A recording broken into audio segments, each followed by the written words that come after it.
महिलारोप्य नाम के एक नगर में वर्धमान नाम का एक वणिक पुत्र रहता था। उसने धर्मयुक्त रीति से व्यापार में पर्याप्त धन पैदा किया था, किंतु उतने से संतोष नहीं होता था।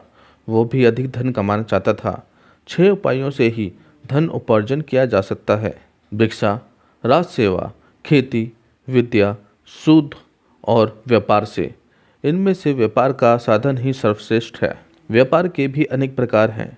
उनमें से सबसे अच्छा यही है कि परदेश से उत्तम वस्तुओं का संग्रह करके स्वदेश में उन्हें बेचा जाए। यही सोचकर वर्धमान ने अपने नगर से ही बाहरी जाने का संकल्प लिया। मथुरा जाने वाले मार्ग के लिए उसने अपना रथ तैयार करवाया। रथ में 2 सुंदर सेडल बैल लगवाए। उनके नाम थे संजीविक और नंदक।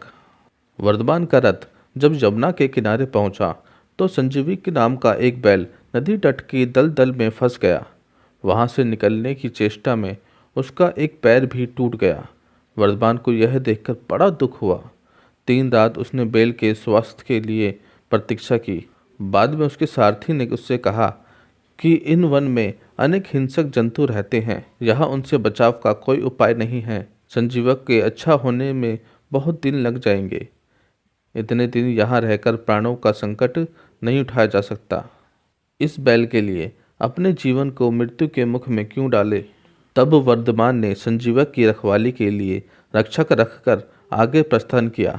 रक्षकों ने भी जब देखा कि जंगल अनेक शेर, बाघ, चीतों से भरा पड़ा है, तो वो भी 2 दिन के बाद वहां से प्राण बचाकर भाग गए और वर्धमान के सामने यह झूठ बोल दिया, स्वामी, संजीवक तो मर गया, हमने उसका दाह संस्कार भी कर दिया। वर्धमान यह सुनकर बड़ा दुखी हुआ, किंतु अब कोई उपाय भी नहीं था।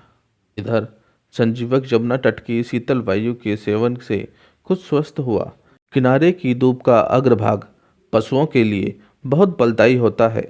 उसे निरंतर खाने के बाद वह खूब मांसल और हष्ट-पुष्ट भी हो गया था।